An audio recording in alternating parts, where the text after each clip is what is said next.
Υπάρχει μια performance εγκαστρίμηθου για ενήλικο κοινό, αν θες να έρθεις. Λέγεται «Μαθήματα καλής συμπεριφοράς» και προσπαθώ γεμάτα 2 χρόνια να την ανεβάσω. Έλα και θα σου γνωρίσω και το σκηνοθέτη. Θα σε βάλω και στην κλήρωση για ένα συλλεκτικό βιβλιαράκι. Η είσοδος είναι μόνο 5 ευρώ.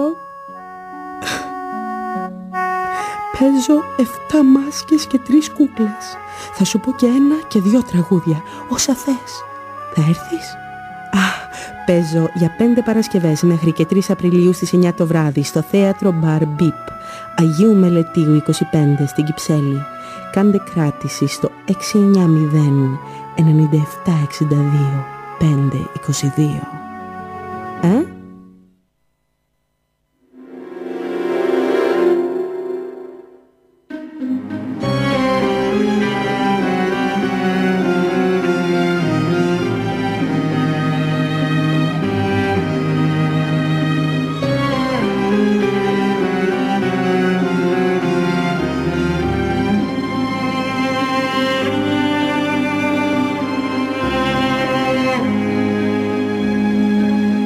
Παρασκήνιο στο προσκήνιο. Μια εκπομπή για το θέατρο, τους δημιουργούς και τους συντελεστές του. Μια ματιά πίσω από τη θεατρική σκηνή με χαμηλωμένα τα φώτα. Γιατί η τέχνη αντιγράφει τη ζωή, ή μήπως το αντίθετο? Με τον Φίλιππο Περιστέρη και τον Γρηγόρη Χαλιακόπουλο.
Είναι φωτιά τα λόγια τα σκληρά, θα μετανιώσεις πολύ πικρά.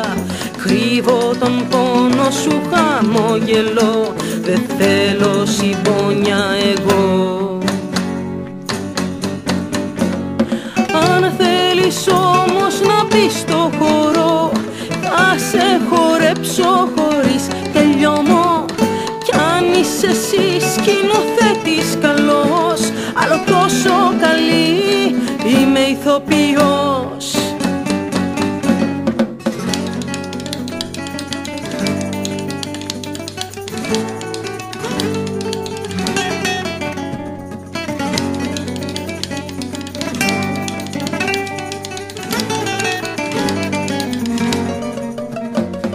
Είναι μαγιά να λες κάτι καλό, κι ας είναι όλα πριν το χαμό. Τον ανδρισμό σου πώς τον μετράς, δεν θα ξεφύγεις όπου κι αν πας. Μάλλον της μοίρας μας ήταν γραφτό, μαζί να φτάσουμε κάπου εδώ. Σαν παραμύθι που λες μαγικό, εσύ βασιλιάς και πριγκίπισσα εγώ.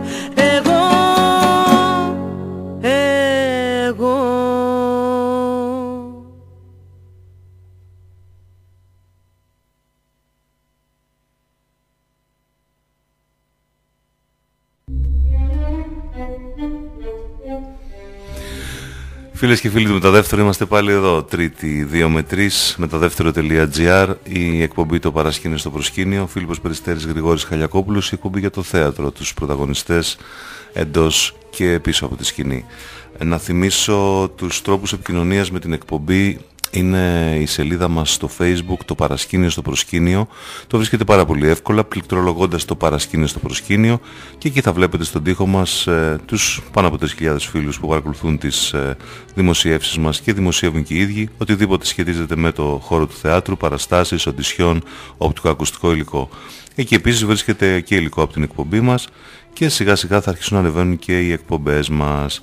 Να θυμίσω επίσης την σελίδα όλου του σταθμού με το όνομα Δεύτερο Πρόγραμμα. Εκεί πάνω από 13.000 φίλοι παρακολουθούν όλο το πρόγραμμα του σταθμού, το οποίο είναι πλούσιο σε κάθε επίπεδο πολιτισμού, πάντα πολιτισμού, σε σχέση με θέατρο, μουσική, συναυλίες, βιβλίο, τις δράσεις μας, το κοινωνικό ραδιόφωνο, το οποίο είναι ένα κομμάτι, μια ζώνη που απευθύνεται σε όλες αυτές τις ομάδες που είναι περίπου απομονωμένες από υπόλοιπα μέσα, όχι όμως και από εμάς, και την βέβαια δράση μας σε σχέση με τις συναυλίες, τις ζωντανές συναυλίες που καλύπτουμε από τους χώρους με την ομάδα εδώ, την ομάδα φορητής ηχοληψίας που περνάει ζωντανά στον αέρα του μεταδεύτερου τις συναυλίες, και σε άλλες περιπτώσεις τις ηχογραφεί και τις απολαμβάνετε λίγο αργότερα, μονταρισμένες και πολύ ωραίες.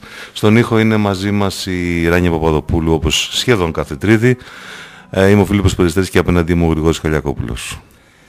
Φίλιππε, καλησπέρα Ράνια, καλησπέρα σε όλους τους φίλους που μας ακούνε αυτή τη στιγμή, εδώ στο μεταδεύτερο, στην εκπομπή το Παρασκήνιο στο Προσκήνιο. Άλλη μια εκπομπή,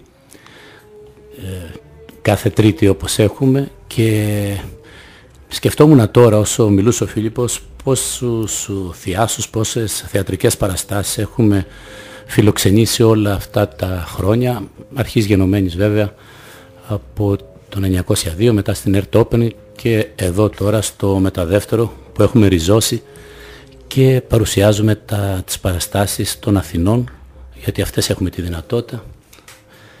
Μακάρι κάποια στιγμή να μπορέσουμε να έχουμε και κάποια επαφή με Διπεθέ και διάφορες άλλες παραστάσεις που παίζονται στην πρωτεύουσα ή στην Πάτρα ή οπουδήποτε αλλού. Σήμερα αφορμή για να πραγματώσουμε έτσι άλλη μια εκπομπή είναι μια παράσταση με τον τίτλο «Μαθήματα καλής συμπεριφοράς» και ονόνοητο. Μαθήματα καλής συμπεριφοράς μπορεί να τα πάρει ο καθένας όπως θέλει λοιπόν. Ποιος είναι αυτός που θα μας κάνει μαθήματα καλής συμπεριφοράς? Υποδιόμενη τον ρόλο της είναι μια εξαίρετη ηθοποιός, νεαρή σε ηλικία, αλλά με ιδιαίτερο ταλέντο, η Κατερίνα Σοπίδη, την οποία την έχουμε δίπλα μας. Αυτή λοιπόν παίζει την παράσταση Μαθήματα καλής συμπεριφοράς, που το θέατρο Bar Bip, έτσι λέγεται, είναι bar θέατρο, είναι bar θέατρο και έχει τον τίτλο Bar Bip και είναι στην Κυψέλη, στην Αγίου Μελετίου, που θα τα πούμε όλα αυτά τα σχετικά, αφού πρώτα την καλωσορίσω και της πω καλώς ήρθες στην εκπομπή μας, αγαπητή Κατερίνα.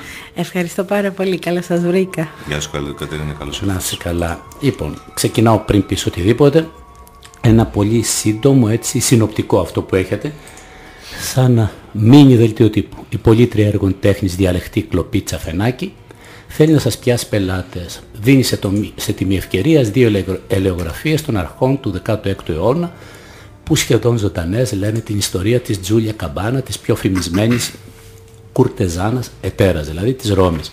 Η κόρη της Τούλια Νταραγώνα θα μάθει με τις συμβουλές της μαμάς της τα μυστικά του επαγγέλματος που χτίζουν αυτήν εδώ την κωμωδία.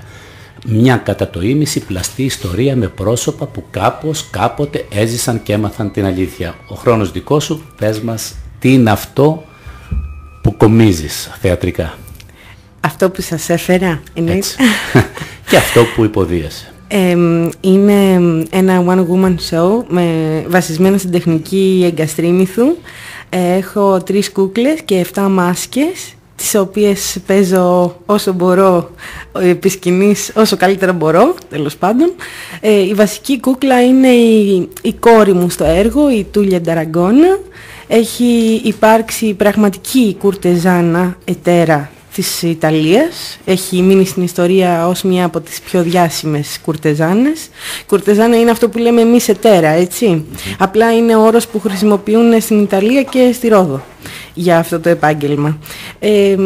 Έχω φτιάξει μόνη μου αυτή την κούκλα, η οποία Είναι στο ίψος μου, είναι 1,60, είμαι 1,60.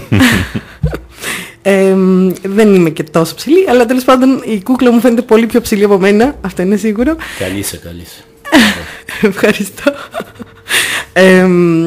Της έχω φτιάξει ένα μεσαιωνικό φορεματάκι. Το έργο είναι στο Μετέχνιο Μεσαίωνα και Αναγέννησης. Εκείνη την εποχή για την οποία εγώ έφτιαξα το έργο ήταν η εποχή που είναι η Τούλια Νταραγκώνα στα 17 της χρόνια, όπου αποφάσισε να πείσει τη μαμά της να τη διδάξει το επάγγελμα αυτό το δύσκολο. Από μαμά σε κόρη το αρχαιότερο επάγγελμα. Ναι. Είναι πολύ συνηθισμένη αυτή η διαδικασία. Από μαμά σε κόρη το έχουν κάνει πάρα πολλές, και πριν από αυτές και μετά από αυτές συνηθίζονταν αυτή η διδασκαλία. Πώς είναι η εμπειρία να παίζεις σε ένα θέατρο, μπαρ μπιπ? Αυτό θα σας πω, όταν ξεκίνησα πριν 2 χρόνια συνολικά, τώρα στην ουσία βρίσκομαι στον 3ο χρόνο προσπάθειας. Όταν είχα ξεκινήσει να ψάχνω θεατρικά κείμενα τον Γενάρη του 2013, Δεκέμβρη 2012 εκεί. Δηλαδή είναι μια πολύ μακρά διαδικασία, και το όνειρό μου τότε ήταν να παίξω σε ένα θέατρο μπαρ. Και αυτό έχει λίγο, 100% έχει πλέον ολοκληρωθεί, γιατί αυτό κάνω τώρα. Για 4 ακόμα παραστάσεις θα παίζω στο θέατρο Bar Beep. Και μπορώ να πω ότι είναι μια τρομερή εμπειρία να φτάνεις επιτέλους στο στόχο που προσπαθούσες πάρα πολύ καιρό, και καταλαβαίνεις πολλά πράγματα και για τον εαυτό σου και για την προσπάθειά σου. Μπορεί αυτό να σε οδηγήσει και στο να κατανοήσεις καλύτερα το πώς να χρησιμοποιείς την σωστότερη στρατηγική τελικά για να πετύχεις αυτό που θέλεις. Η επιλογή του έργου και όχι κάποιο άλλο έγινε με ποια έτσι λογική, με ποιο σκεπτικό? Όπως σίγουρα θα έχετε καταλάβει, πάρα πολλά έργα λόγω κρίσης έχουν όσο λιγότερους γίνεται ηθοποιούς. Μονολογοποιηθεί. Ναι, κάπως έτσι. Και εγώ είχα αυτό σαν κύρια προτεραιότητα, να μην έχει πάρα πολλούς ηθοποιούς. Και το λιγότερο που είχα στο μυαλό μου ήταν 2 άτομα, και έτσι ξεκίνησα να ψάχνω ένα έργο για 2 άτομα, και προσπαθούσα να βρω και μια κωμωδία, γιατί η αλήθεια είναι ότι όταν ξεκίναγα και εγώ δεν ήμουν στα καλύτερά μου, ήμουν πολύ χάλια, άνεργη, ακόμη είμαι άνεργη, να το ξέρουμε αυτό, ναι, και ακόμη δεν πιστεύω ότι θα γίνει κάτι, αλλά τέλος πάντων δεν το βάζω κάτω. Κοίταξε, έχει αλλάξει το νόημα της λέξης ανεργία έτσι πλέον. Άνεργος είναι αυτός που δεν κάνει απολύτως τίποτα και δεν πληρώνεται. Όταν κάποιοι λένε ότι δουλεύω αλλά δεν πληρώνομαι, αυτό δεν είναι. Έχεις ξεπεράσει την ανεργία εκεί πέρα. Ναι, επίσης θεωρώ ότι είναι και προβοκάτσια αυτή τη στιγμή που συζητούν έξω για την ανεργία στην Ελλάδα, ο αγαπητός φίλος ο Βαρουφάκης και όλοι οι άλλοι. Εμείς να συζητάμε τώρα και να λέμε δεν θα είμαστε άνεργοι. Από αύριο δεν θα υπάρχει ειλικρινά κανένας άνεργος. Γιατί θα φέρει μια αισιοδοξία αυτή η κατάσταση, και ο ένας θα βρίσκει δουλειά πίσω από τον άλλον. Είναι πολύ σημαντικό. Μην με κοιτάς έτσι, Φίλιππε. Το έργο μου θα φέρει αισιοδοξία, γιατί είναι κωμωδία. Έχεις δουλέψει πάρα πολύ, όπως λες και όλας και στο διαφημιστικό που ακούσαμε πριν. Ναι. Να πω ότι λίγο πριν ξεκινήσει η εκπομπή ακούσαμε ένα διαφημιστικό από αυτή την παράσταση, και ακούσαμε και μια μουσική αμέσως μετά τους τίτλους μας. Ναι. Και λες ότι 2-3 χρόνια το παλεύεις να το... Αυτό είναι δουλειά η οποία κάποια στιγμή μπορεί να αποφέρει και κάτι. Μακάρι. Ο καλλιτέχνης στρέφεται από το χειροκρότημα όμως. Ναι, σε μένα αυτά που είναι να αποφέρει αυτό το έργο τα έχει ήδη αποφέρει. Δεν έχω κανένα παράπονο από αυτό το έργο, γιατί καταρχήν είναι κάτι το οποίο με ευχαρίστησε εμένα στην ολοκλήρωσή του. Έμαθα πάρα πολλά πράγματα και εξελίχθηκα σαν κουκλοπαίκτρια και σαν άνθρωπος, πιστεύω, μέσα από αυτό. Και φυσικά δεν μπορώ να παραλείψω και τις απίστευτες συνεργασίες που έχω κάνει με ανθρώπους, με τόσο πολύ κόσμο αξιόλογο που γνώρισα, και οι οποίοι ως επιτοπλίστων με εκτίμησαν και εμένα, και νιώθω πάρα πολύ περήφανη που έχω φτάσει μέχρι εδώ. Θέλεις να πούμε συνεργάτες σου σε αυτή την υπόθεση? Ναι, θέλω, και θα κρατώ και το φυλάδιο. Που δεν θα τις ξεχάσω, αλλά να τους πω έτσι με τη σωστή για σιγουριά, και εμείς θα τσεκάρουμε αν τις είναι σωστά. Ναι, να τσεκάρετε κι εσείς.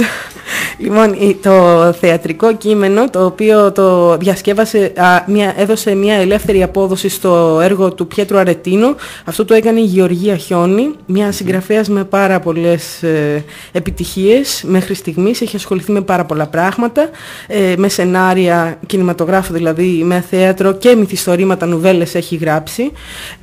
Μετά είμαι εγώ που συνεργάστηκα με τον εαυτό μου, γιατί ως εγκαστρίμηθος πρέπει να συνεργαστώ και εγώ με τον εαυτό μου. Η μουσική είναι το πιο αγαπημένο μου κομμάτι. Θέλω να το πω αυτό, το έχω πει και στους συνθέτες που συνεργάστηκα, αλλά θέλω να το πω και στο ράδιο τώρα εδώ που ήρθα. Όταν ήμουν στενοχωρημένη και πίστευα ότι δεν θα τα καταφέρω, έβαζα το CD με τις μουσικές που είχα γράψει και πραγματικά είναι τόσο όμορφες οι μουσικές τους που μου αναπτέρωναν το ηθικό και έλεγα ότι θα το συνεχίσω και δεν θα τα παρατήσω. Πάρα πολλές φορές είχε γίνει αυτό και η μουσική με κράταγε. Η μουσική λοιπόν έχει δοθεί από τον Σπύρο Δελιγιανόπουλο, έναν άνθρωπο με διδακτορικό στη σύνθεση. Οπότε είναι για μένα πολύ σημαντικό που μου έδωσε μουσική αυτός ο άνθρωπος. Ο Άγγελος Ίσκος, ο οποίος γράφει πολύ ωραίες θεατρικές μουσικές. Ο πατέρας μου, ο Πίδης Θεόδωρος, που με αγάπαγε πολύ και... Παλιά, αλλά όχι πια. Ναι.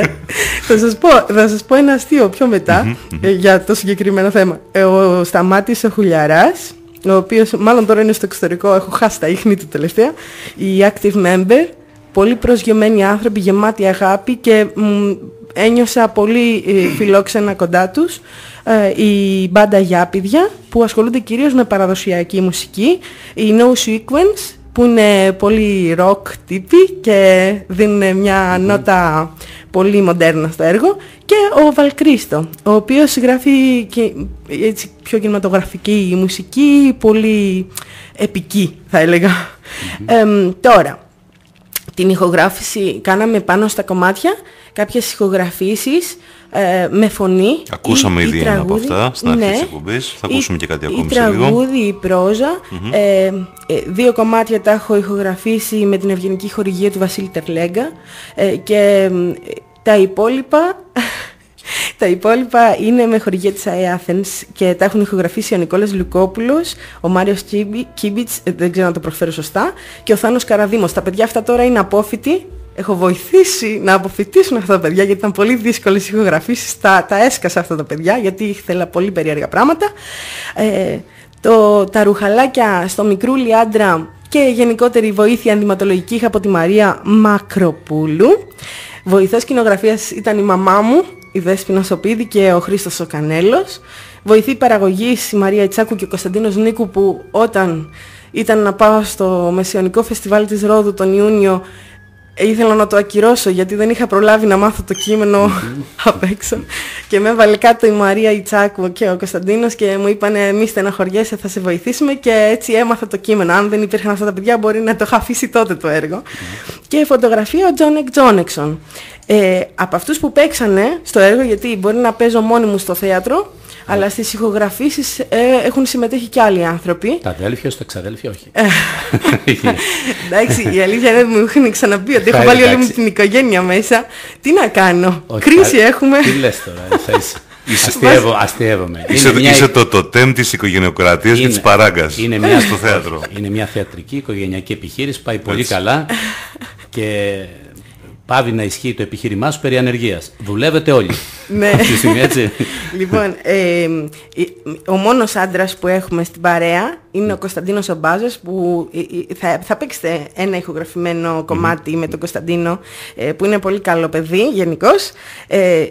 Μας ακούει τώρα, του στείλουμε χαιρετίσματα. Ελπίζω να μας ακούει. Μου έκανε like, παιδιά, στο post που έκανα, ότι θα έρθει εδώ. Και τις κουρτεζάνες, έχω μια... δεν το λέω τι έχω. Τέλος πάντων, 4 κουρτεζάνες, τις παίζουν 4 κοπέλες. Η Χαρέη Αγγελούση, η οποία είναι η πρωταγωνίστρια του Μινόρε της Αυγής, άμα θυμάστε τη σειρά στην τηλεόραση. Η Λέμπανης Μπλοντ, που είναι πολύ τρομερή street artist, τώρα είναι στη Θεσσαλονίκη, κάνει έκθεση τα συνθήματά της. Η Μαρίνα Ιανδρονίκου και η Εύα Ηλίτζου. Αυτά είχα να πω.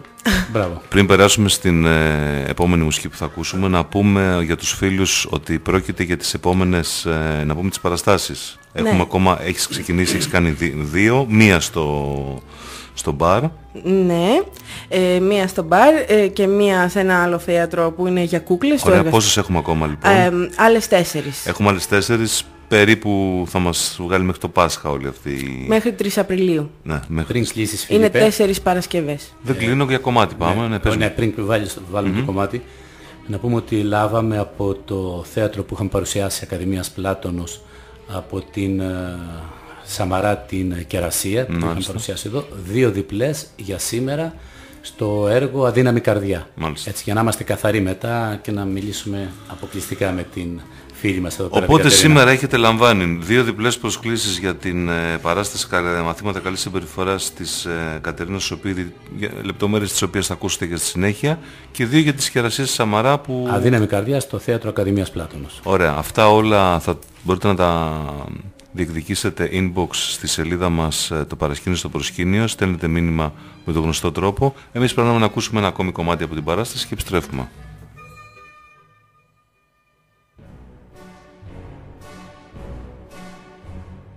Η δουλειά η τίμια δεν είναι επιζήμια. Δεν είναι. Καμάρι του που έχω φτάσει ως εδώ, παιδί μου. Κλέψανε, δεν κλέψαμε. Θαύμα πως αντέξαμε. Θαύμα. Τα βίτσια τους και τα γαρμπάτα χωράτα που κάνουν. Αχ, και τι δεν θα δεινά να μουν στην ηλικία σου. Μαμάκια μου εσύ. Θα σε τώρα διάδοχος και εγώ άξια προκάτοχος. Μεγάλη και τρανή θα γίνεις και τα στόματα θα κλείνεις. Θα έρχονται από πόλεις άλλες. Θα με δίνουν με τα φτάδες. Θα σου δίνουν και παράδες. Δίπλα να έχουν οι γυράδες. Ζήλια ψώρα όλη χώρα που τραβά στην ανηφόρα εσύ. Α, είναι τόσο κακός ο κόσμος τελικά. Μη στενοχωρηθείς, παιδί μου, με όσα δεις στη ζωή σου. Όλα μια μέρα μπαίνουν στη θέση τους, Δες και εμένα, από τα χέρια μου πέρασαν όλοι, βρε.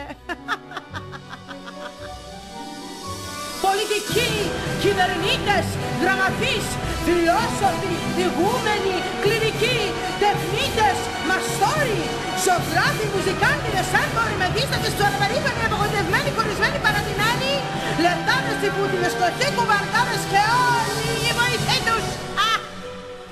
Όπα μαμά, είσαι καλύτερη.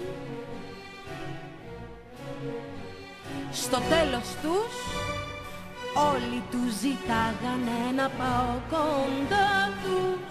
Κοντά τους. Στην τέχνη μου δεν ήταν όμοια καμιά τους. Εσύ δεν ήξερες πώς να τους κάνεις όλους να παραμιλάνε. Αυτό μετράει. Να ξέρεις τι σου γίνεται και πώς θα φερθείς να μην χαθείς σαν τις χαζές μαζί τους,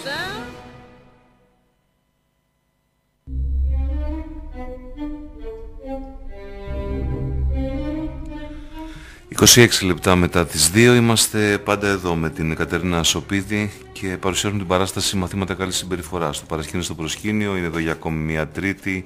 Φίλιππος Περιστέρης, Γρηγόρης Χαλιακόπουλος, και να καλησπερίσουμε τους φίλους από το ίντερνετ, την Ήβη, τον Κώστα ο οποίος μόλις ήρθε στην παρέα. Καλώς ήρθες Κώστα στην ομάδα μας, την Άννα, τον Μπάμπη και τον Πάνο. Λοιπόν, συνεχίζουμε από εκεί που μείναμε.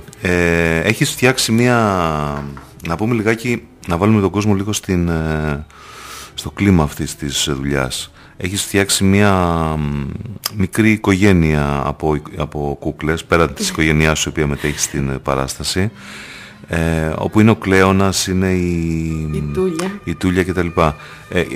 Αυτό είναι πάλι πάρα πολύ ενδιαφέρον δραματουργικά, με την έννοια ότι αρχίζεις και επεκτείνεις μια ομάδα που ο καθένας αποκτά ένα ρόλο και ένα χαρακτήρα. Ναι, έτσι είναι. Πώς αντιμετωπίζετε αυτό? Είχαμε χρόνια να δούμε κουκλοθέατρο αυτού του τύπου, ας πούμε. Συνήθως είναι πολύ παιδικό και σε άλλες ιστορίες. Αυτό που υπήρχε τουλάχιστον στην Ελλάδα όσο έχω παρακολουθήσει. Έχω την εντύπωση ότι υπήρχε και πριν από μένα, σίγουρα υπήρχε πριν από μένα κουκλοθέατρο για μεγάλους, απλά τώρα τελευταία έχει αρχίσει να προωθείται κάπως παραπάνω. Δεν ξέρω, ίσως επειδή οι κούκλες είναι πρωταρχικά αντικείμενο για παιχνίδι και διαπαιδαγώγηση των παιδιών, να έχει κάπως μπει μια ταμπέλα εκεί. Αλλά αυτή η ταμπέλα σιγά σιγά την κατεβάζουν και δεν έχει ταμπέλες στο κουκλοθέατρο για μένα. Είναι όπως το θέατρο, τόσο μεγάλο και τόσο ανοιχτό να κάνεις πράγματα και να πειραματιστείς. Έχω όντως φτιάξει μια οικογένεια. Καμιά φορά με κοιτάνε λίγο περίεργα και μου λένε, ξέρεις, ότι δεν είναι αληθινοί αυτοί όλοι, μη τους μιλάς και τέτοια.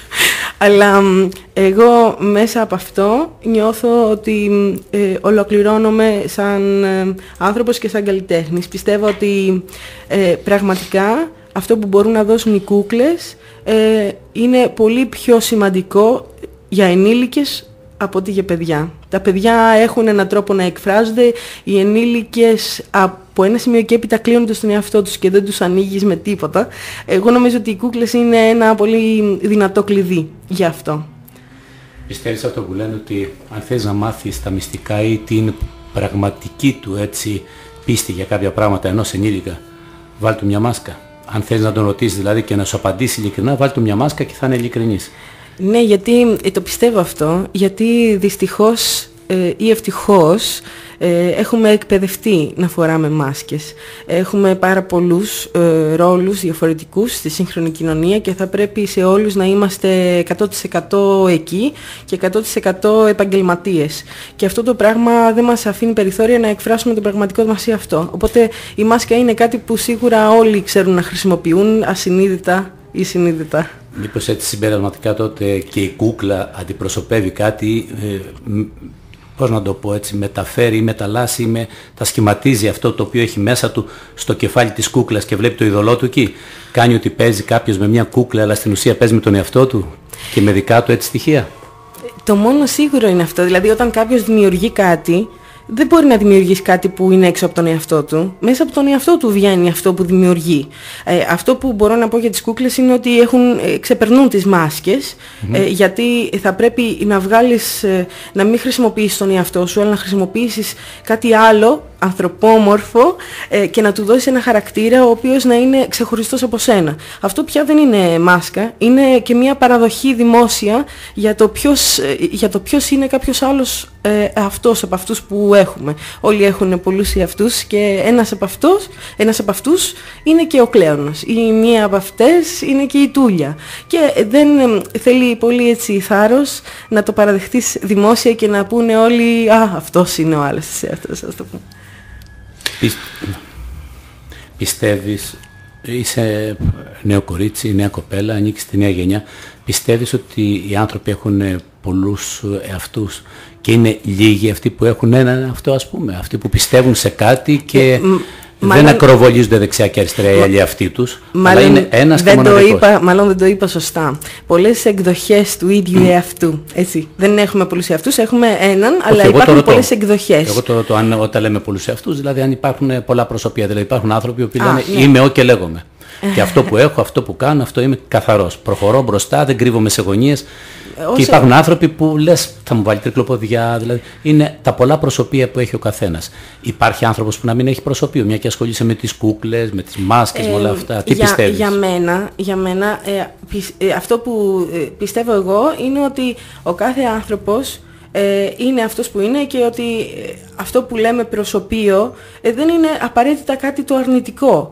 Μπορεί να είναι και κάτι το οποίο δεν είναι ούτε αρνητικό ούτε θετικό. Να καλύψεις μια προσωπική σου στιγμή που δεν θέλεις να τη δημοσιοποιήσεις. Ας το πούμε, έχω άλλο φέρσιμο όταν είμαι λυπημένη και άλλο φέρσιμο όταν είμαι ενθουσιασμένη ή νευριασμένη. Αυτό είναι για μένα η διαφορετικότητα στις εκδοχές του εαυτού μας. Αυτό από μόνο του μπορεί να φτιάξει χαρακτήρες διαφορετικούς. Δηλαδή ο Κλεώνας είναι ένας πολύ γκρινιάρης και απέσιος τύπος, ο οποίος μπορεί να είναι ο εαυτός μου όταν είμαι νευριασμένη και στενοχωρημένη. Αυτός είναι ένας χαρακτήρας από μόνος του. Αυτό δεν σημαίνει ότι είναι απαραίτητα κακό. Το αποδεχόμαστε όπως είναι και... Όλα είναι στρουφάκια, αλλά είναι ο γκρινιάρης, η στρουφίτα. Ναι, μπράβο, κάπως έτσι. Μάλιστα. Ωραία, να περάσουμε να ακούσουμε κάτι ακόμη από την παράσταση και να συνεχίσουμε. Ωραία.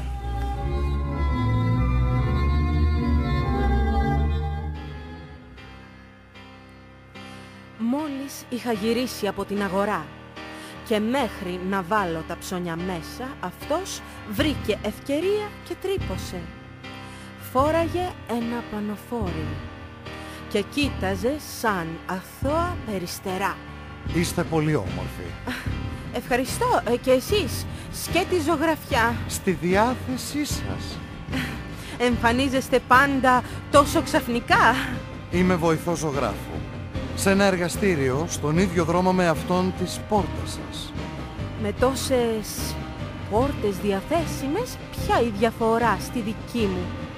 Αφού γκράζομαι τα βήματα στο σοκάκι, τα δικά σας είναι κατακτητικά. Κατακτητικά? Αν αποτύπωνα με ένα πινέλο όσα ο Θεός σας χάρισε... Μου χάρισε. Έχετε πρόσωπο εικόνισμα λατρείας της αλήθειας. Ποιας αλήθειας? Σας θέλω. Τι? Με θέλετε? Σκέτο πάθος. Σκανδαλώδες. Το αυτονόητο δεσποινής Λίγη σεμνότητα, παρακαλώ. δεν είναι αναγκαιότητα. Λέτε. Επιτρέψτε μου.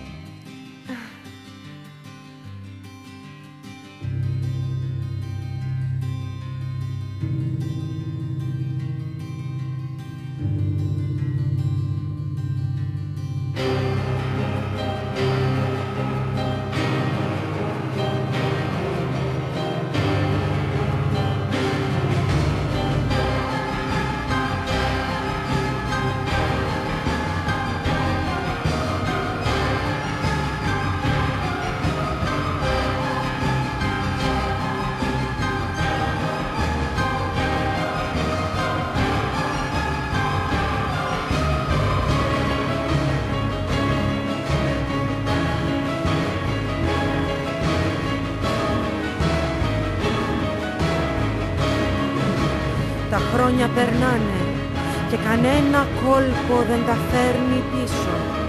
Ο Ραφαήλ δεν είπε ψέματα. Εγώ ήθελα να πιστέψω πως με αγαπούσε. Τον εκδικήθηκα στα πρόσωπα άλλων αντρών και χόρτασα χρήματα και πλούτη. Αλλά όλα είναι μάταια. Έμεινα μόνη μου με τα ψέματά μου. Πόσο λάθος έκανα στη ζωή μου.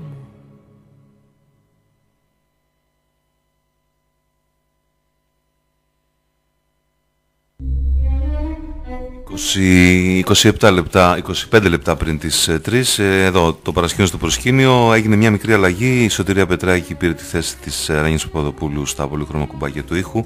Εμείς είμαστε πάντα εδώ με την Κατέρινα Σοπίδη, η οποία δίνει μαθήματα καλής συμπεριφοράς στο κουκλοθέατρο το οποίο παρουσιάζουμε.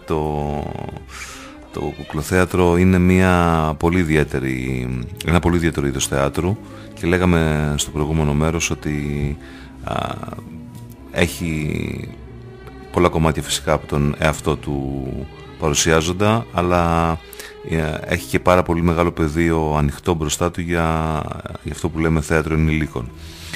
Η ερώτηση που θέλω να σου κάνω είναι η εξής. Πώς γίνεται κάνεις εγκαστρίμηθος? Γίνεται μάλλον όταν βρίσκεται στο τέρμα, εκεί που δεν πάει άλλο. Τι εννοείς? Εγώ... Που λέει τέρμα Πατησίων. Τέρμα Πατησίων, δεν ξέρω αν είναι στην Πατησίων που ήταν. Εγώ δεν είχα δρόμους εκεί που είχα φτάσει και ο μόνος δρόμος ήταν να φτιάξω εγώ ένα δρόμο και ο δρόμος που μου φάνηκε πιο εύκολος από όλους ήταν αυτός. Γιατί εγώ το έργο το είχα φτιάξει για ηθοποιούς και επειδή δεν μπορούσα πια να χρηματοδοτήσω αυτή την κατάσταση, έμεινα λίγο μόνη μου και εκεί που ήμουν μόνη μου είπα τι θα κάνω τώρα, θα το αφήσω αυτό το έργο επειδή δεν έχω δεύτερο άτομο? Και το σκεφτόμουν και λέω όχι, δεν θα το αφήσω, γιατί έχω αποφασίσει ότι θα το κάνω και θα το κάνω πάση θυσία. Οπότε πώς θα το κάνω? Πρέπει να φτιάξω κάποιον ο οποίος να μην φεύγει και να μην θέλει λεφτά. Αυτά. Έτσι γίνεται κανείς εγκαστρίμηθος. Ναι, έτσι γίνεται εγκαστρίμηθος. Βασικά θα σας πω το περίεργο της υπόθεσης. Τώρα δεν είναι καλό αυτό να το παραδεχτώ δημόσια, αλλά δεν πειράζει, είναι πολύ ενδιαφέρον. Εγώ δεν είχα δει ξανά επαγγελματική παράσταση για ενήλικες κουκλοθεάτρου και είχα μια λανθασμένη εντύπωση ότι είχα δει βασικά παραστάσεις για παιδιά, αυτές οι κλασικές με τη σκηνούλα που από πίσω κρύβεται ο κουκλοπαίκτης, βγάζει την κούκλα ψηλά κτλ. Λοιπόν, και δεν μπορούσα να φανταστώ ότι υπάρχουν κουκλοπαίκτες που φαίνονται και έχουν την κούκλα μπροστά, αλλά είναι σαν να μην φαίνονται. Αυτά τα είδα στο φεστιβάλ το διεθνές που πήγα στο Κιλκής και φόραγαν μαύρα ρούχα, ένα καπελάκι και κρύβαν το πρόσωπό τους και παίζανε πραγματικά σαν να μην ήταν εκεί. Δεν τους πρόσεχες καθόλου. Εγώ αυτό δεν το ήξερα. Παιδιά, μα το Θεό, γιατί είχα προσπαθήσει να μπω πίσω από τέτοιο σπιτάκι κουκλοθέτρου, εγώ δεν χωράω πίσω από εκεί. Και το κουκλοθεατράκι αυτό, πώς δεν έπεσε να σκοτώσει και κανένα παιδάκι στο τέλος. Γενικά δεν είμαι για να με κλείνουν σε κουτάκια και τέτοια. Οπότε είπα θα φαίνομαι.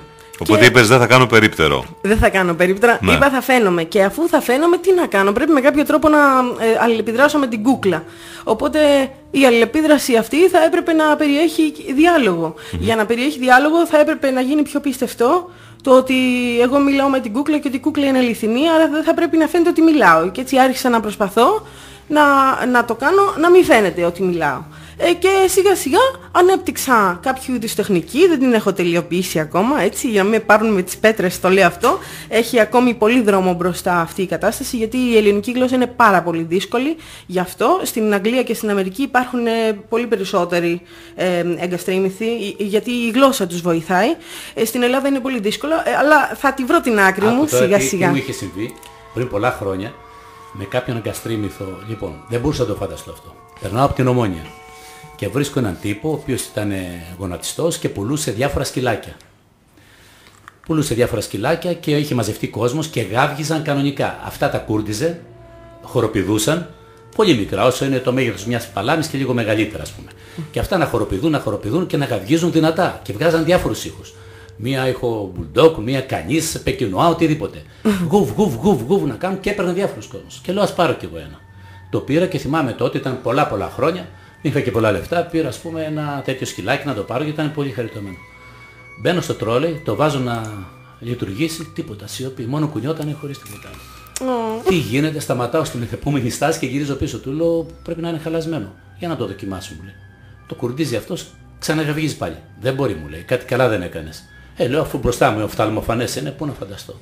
Μετά από λίγες μέρες, διαβάζω, τον είχαν πιάσει στην εφημερίδα και ήταν ένας εγκαστρίμηθος ο οποίος έκανε διάφορα τέτοια τεχνάσματα και έκανε κονόμες. Άλλοτε με σκυλάκια, άλλοτε με κουνελάκια, με οτιδήποτε.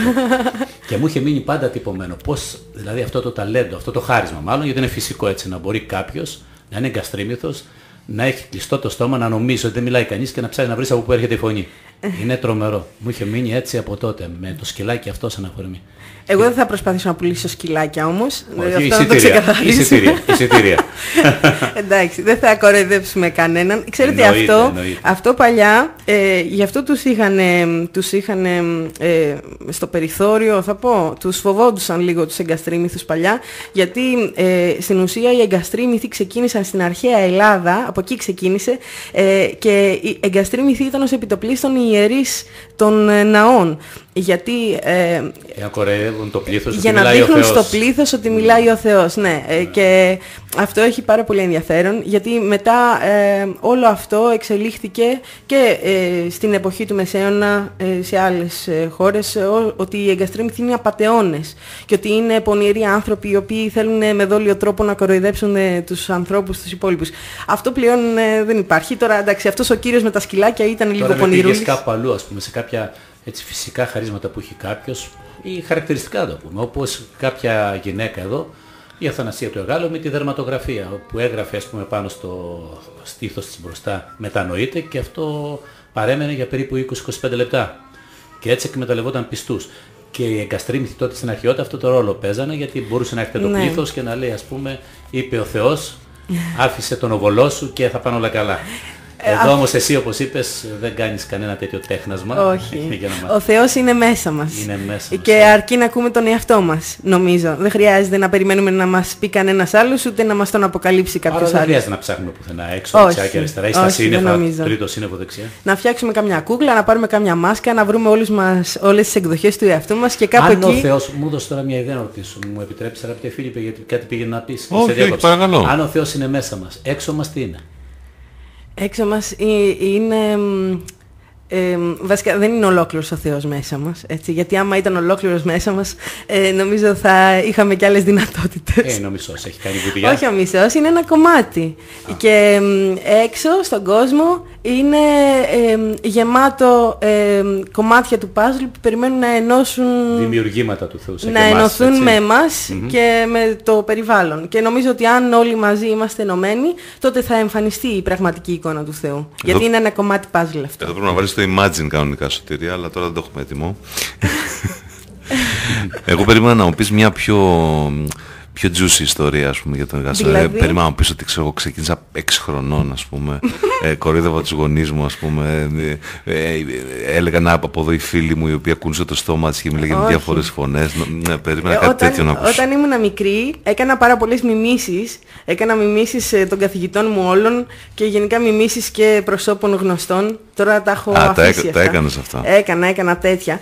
Και στην ουσία αυτό με τις κούκλες και το εγκαστρίμι θα το ξεκίνησα όταν αποφάσισα να κάνω το έργο έτσι και είχα φτιάξει το κεφάλι του Κλέωνα και γύρναγα, ξέρεις, μέσα στο σπίτι με το κεφάλι του Κλέωνα και δοκίμαζα κινήσεις και αυτά και οι γονείς μου παραξενεύτηκαν. Μου είπε ο μπαμπάς μου να μην παίζω με κούκλες, έχω μεγαλώσει και τέτοια, αλλά ευτυχώς δεν τον άκουσα και συνέχισα τα δικά μου. Ο μπαμπάς καλλιτέχνης και αυτός μουσικός, να πούμε. Ακούσαμε νομίζω ήδη κάποιο κομμάτι από τα το Φλαμέγκο της Νίκης είναι αυτό που έχει γράψει και αυτό το τραγούδι έχει χρησιμοποιηθεί και στην πρώτη παράσταση με τον Κλέωνα. Είχα κάνει μια παράσταση μισής ώρας σαν διαφήμιση αυτού του έργου. Ήταν μια ανοιχτή πρόβα γιατί ο Κλέωνας ο Σιχτηρίδης είναι σκηνοθέτης και είναι επίσης ο σκηνοθέτης αυτού του έργου, ο οποίος είναι κούκλος σκηνοθέτης, είναι ο πρώτος μου κούκλος και με αυτό το έργο είχαμε πάει σε διάφορα φεστιβάλ και το είχαμε παρουσιάσει για να ξεκινήσω σιγά σιγά αυτό το έργο. Τώρα επιτέλους παίζω αυτό το έργο και έχω πάρει και ένα τραγούδι από το teaser στην ουσία που ήταν η ανοιχτή πρόβα με τον Κλέωνα. Έρθουμε να σε δούμε οπωσδήποτε. Να έρθετε, θα σας περιμένω με πολύ χαρά. Μαθήματα καλής συμπεριφοράς λοιπόν με την Κατερίνα Σοπίδη. Να πούμε ότι έχουμε ακόμη παράσταση στις 13, στις 20, στις 27 Μαρτίου, τις Παρασκευές, τις υπόλοιπες Παρασκευές του Μαρτίου λοιπόν, ναι. Και στις 3 Απριλίου στο θέατρο Μπαρμπίπ, το οποίο είναι στην Αγίου Μελετίου 25 στην Κυψέλη, ένας νέος χώρος, δεν τον έχουμε επισκεφτεί ακόμη. Η παράσταση ξεκινάει στις 9 και κρατάει περίπου... Καμιά ωρίτσα. Έχω και μια έκπληξη στο τέλος. Αυτά το λέω και στο teaser, στο radio spot που έχω φτιάξει, που το παίξατε στην Μια ώρα και teaser έκπληξη. Όχι, δεν θα παίξω το teaser, γιατί το teaser θα πάει μετά μια μισή ώρα και θα κουραστούν όλοι οι άνθρωποι. Σκέφτομαι όμως να τον εμφανίζω τον Κλέωνα στο τέλος της παράστασης και επίσης έχω και μια μυστική κούκλα, η οποία δεν ξέρει κανείς ποια είναι κάθε φορά. Θα δείξει. Θα ήθελε να είναι συγκεκριμένη, αλλά δεν την αφήνω εγώ να αναδειχθεί. Θα τα δούμε εκεί, μην χαλάσουμε έτσι. Ναι, όχι, δεν μπορείτε να το χαλάσετε, γιατί είναι μυστική κούκλα, δεν μπορεί να αποκαλυφθεί καθόλου. Ωραία. Άμα δεν έρθετε εκεί. Θα βάλουμε κανένα κομμάτι, Φιλίππε. Ήθελα να συμπληρώσω, ότι οι φίλοι μας μπορούν για τα περίπου 13 λεπτά ακόμα της εκπομπής να στείλουν το μήνυμά τους, την επιθυμία τους να παρευρεθούν σε αυτήν την παράσταση δωρεάν. Στη σελίδα μας στο Facebook, το παρασκήνιο στο προσκήνιο, πάντα inbox. Η Σωτηρία θα μας βοηθήσει να πάμε μουσικά στο τελευταίο κομμάτι που θα ακούσουμε για σήμερα και επανερχόμαστε σε λίγο για το τελευταίο μέρος της εκπομπής. Είσαι στην αίθουσα χορού. Χάρμα οφθαλμών για λιγούρια και κουτσομπόλες εταίρες.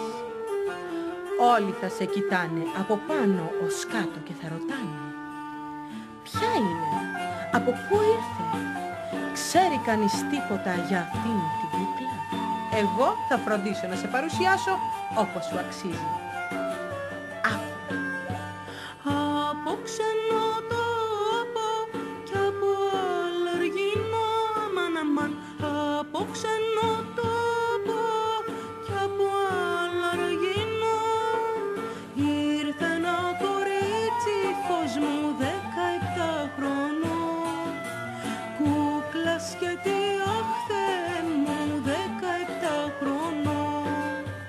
ρίχνε ματιές στους πιο καλοντημένους και χαμήλωνε αμέσως το βλέμμα σαν αντέβασε.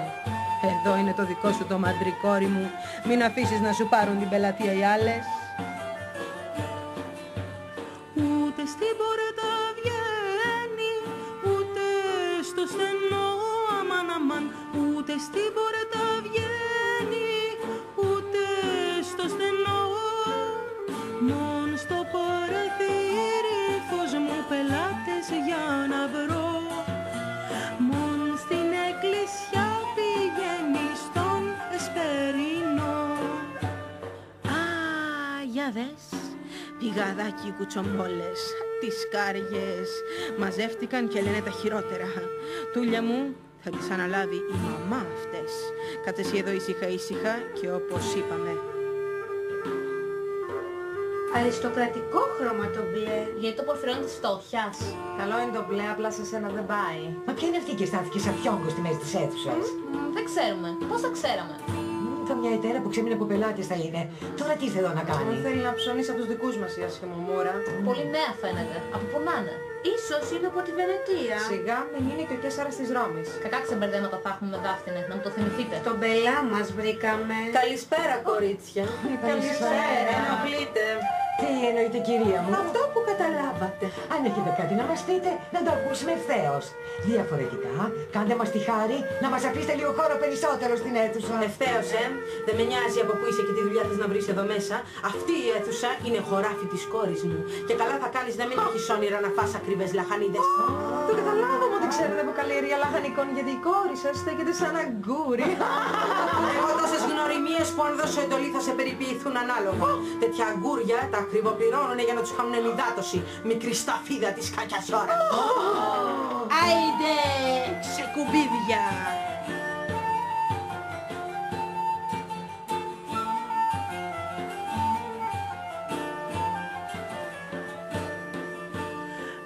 Έχει πράσινα μάτια, κορδέλες για μαλλιά, αμάν αμάν. Έχει πράσινα μάτια, κορδέλες για μαλλιά. Και στο μαγουλό της άντρες λείπουν δυο φίλια. Ποιος θα τα πληρώσει, άντρες λείπουν δυο φίλια. Όλο και κάποιο κορόιδο θα βρεθεί. Μη μου ανησυχείς καθόλου.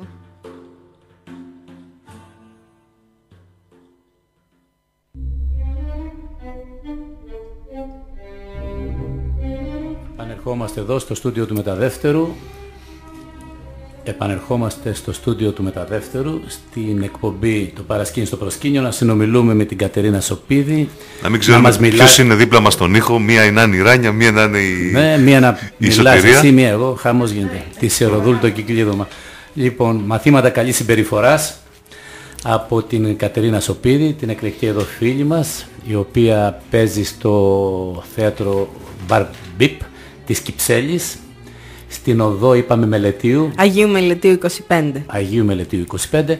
Συζητήσαμε τα πάντα σχεδόν γύρω έτσι από αυτά που θα μπορούσαμε να πούμε, Κατερίνα, έτσι για τις κούκλες, για τους εγκαστρίμηθους, για τους συντελεστές τους αναφέραμε, τις εκπλήξεις μερικές μας τις είπες, την τελευταία μας την έχεις αφήσει.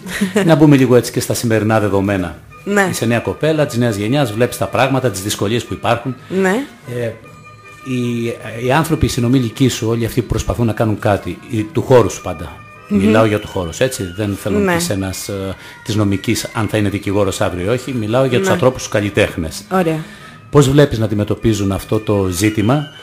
Είναι μια στάνταρ ερώτηση που τη θέτουμε σε όλους, γιατί μας ενδιαφέρει. Κάνουμε ζήτημα? μια στατιστική. Λοιπόν, της πληθώρας θεατρικών παραστάσεων, του μεγάλου αριθμού καλλιτεχνών που βγαίνουν στην πιάτσα, να το πω έτσι, τη θεατρική, του ανταγωνισμού, του συναγωνισμού, του διαγωνισμού, πάρ' το όπως θέλεις, που συμβαίνει, είναι θετικό, στηρίζει τον πολιτισμό, ή είναι αρνητικό με την έννοια ότι ο μεγάλος πλουραλισμός που υπάρχει κάπου στερεί και την ποιότητα? Άντε να φτιάξω κάτι γιατί πρέπει να ακουστεί το όνομά μου φέτος, γιατί είμαι 2 χρόνια απ' έξω και αυτό που θέλω να βγάλω θα βγει και μπορεί να μην είναι το καταλληλότερο. Ενώ αν ήταν 5, 10, 20 σκηνές θα προσπαθούσα να βρω το καλύτερο για να πάω στην τάδε σκηνή. Ενώ τώρα έχω την επιλογή, ξέρεις, να πάω να κάνω μια παράσταση που θέλω, ένα μονόλογο, ακόμα και στο Δημοτικό Σχολείο της Ραφίνας. Ωραία. Αυτό είναι ένα πολύ μεγάλο θέμα. Εγώ έχω να πω ότι ο πολιτισμός είναι για τους πολιτισμένους. Οπότε όταν μιλάμε για πολιτισμό μιλάμε και για συνεργασία ανθρώπινη. Και μιλάμε και για ανθρώπους οι οποίοι δεν νιώθουν απειλή από τους συνανθρώπους τους. Δεν είναι οι παραστάσεις, πώς να το πω, τις παραστάσεις τις δημιουργούμε για την ψυχή μας καταρχήν. Δεν είναι μια διελκυστίνδα που παλεύουμε ποιος θα την πάρει. Ναι, και εκτός αυτού, εάν υπάρχει πλέον, ζούμε σε μια σύγχρονη κοινωνία, το παν δυστυχώς στον καπιταλισμό είναι το marketing. Εάν υπάρχει marketing σωστό, εάν υπάρχει σωστή διαφήμιση, υπάρχει και αποτέλεσμα. Και αυτό δεν έχει να κάνει με το πόσο καλή είναι μια παράσταση ή όχι. Και δεν έχει να κάνει επίσης και με το πόσο καλός είναι ο καλλιτέχνης που υποστηρίζει την κάθε παράσταση. Ακόμη και σήμερα, μετά από πάρα πολλά χρόνια, ακόμη και παρόλη την κρίση που μας έφερε πιο κοντά και έγιναν οι άνθρωποι πιο συμβιβάζονται πιο εύκολα, να κάνουν συμπράξεις με άλλους. Παρόλα αυτά ακόμη δεν έχουμε βγει από αυτό το στυλ που έχουμε πάντα ως Έλληνες, να υποστηρίζουμε μόνο τους ανθρώπους του κύκλου μας. Οι περισσότεροι λειτουργούν ακόμη έτσι και είναι λυπηρό, αλλά δεν το βάζουμε κάτω. Κανένας δεν πρέπει να το βάλει κάτω. Πρέπει να συνεχίσουμε να προσπαθούμε, γιατί υπάρχουν και άνθρωποι που υποστηρίζουν εκτός του κύκλου τους. Δεν υποστηρίζουν μόνο τους φίλους τους. Πιστεύεις ότι αυτό είναι ένα φαινόμενο ελληνικό, δηλαδή η αναξιοκρατία είναι κάτι που φύεται έτσι ενδυμεί ιδιαίτερα εδώ στη χώρα μας, ή κάτι τέτοιο μπορεί να γίνεται, ας πούμε, και στην Αγγλία, απλά είναι πιο καλυμμένο? Δεν ξέρω τι γίνεται σε άλλες χώρες, γιατί δεν έχω ζήσει σε άλλες χώρες. Εγώ ξέρω ότι το έχω διδαχθεί και στο σχολείο αυτό. Αυτό ξεκίνησε επί τουρκοκρατίας. Γιατί οι άνθρωποι ήταν πολύ κλεισμένοι και θέλανε ο ένας να υποστηρίξουν τον άλλον μέσα σε ένα εχθρικό περιβάλλον, και αυτό έχει μείνει στην ψυχή μας μέσα και δεν μπορούμε να το βγάλουμε. Σιγά σιγά νιώθω ότι φεύγει, αλλά ακόμη δεν είμαστε και σε αυτή την κατάσταση την τέλεια που θα έπρεπε να είμαστε. Δεν πιστεύω ότι οι πολλές παραστάσεις είναι μείον. Οι πολλές παραστάσεις, οι παραστάσεις που δεν φτιάχνονται μέσα σε 10 μέρες, έτσι, γιατί υπάρχουν και τέτοιες παραστάσεις. Οι παραστάσεις που φτιάχνονται με πολύ αγάπη και πολύ προσπάθεια είναι οι παραστάσεις που προωθούν τον πολιτισμό, και όσες και να είναι υπάρχει χώρος για όλους, κατά τη γνώμη μου.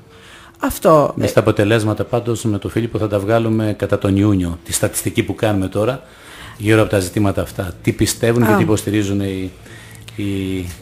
οι καλλιτέχνες που επισκέπτονται εδώ το στούντιό μας. Θέλει πάντα πολλή προσπάθεια, επιμονή, υπομονή, και εάν δεν υπάρχει φως, η προσπάθεια και η επιμονή και η υπομονή θα φέρει το φως, θέλει δεν θέλει ο οποιοσδήποτε βρεθεί στο δρόμο μας ως εμπόδιο. Άλλος ένας ελίτης μικρός εδώ. Έλατε παιδιά τώρα, έτσι είναι, γιατί εάν το βάλεις κάτω τι θα κερδίσεις? Εάν τα παρατήσεις, τι χειρότερο μπορείς να πάθεις από το να τα παρατήσεις? Εγώ συμφωνώ με αυτό που είπες, και η θέση δική μου είναι: αφήστε τους ανθρώπους να γράψουν όσους θέλουν ποίηση, αφήστε τους αυτούς που θέλουν να παίξουν, να σκηνοθετήσουν, να κινηματογραφήσουν, να υποδηθούν ρόλους, να καλλιεργήσουν, να κάνουν ό,τι θέλουν.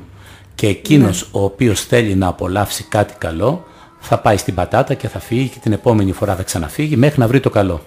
Το καλό θα το αναζητήσεις. Ψάχνεις, κάβεις και βρίσκεις χρυσάφι. Μέχρι να βρεις χρυσό βρίσκεις πέτρες, μπορεί να βρεις 1002 άλλα.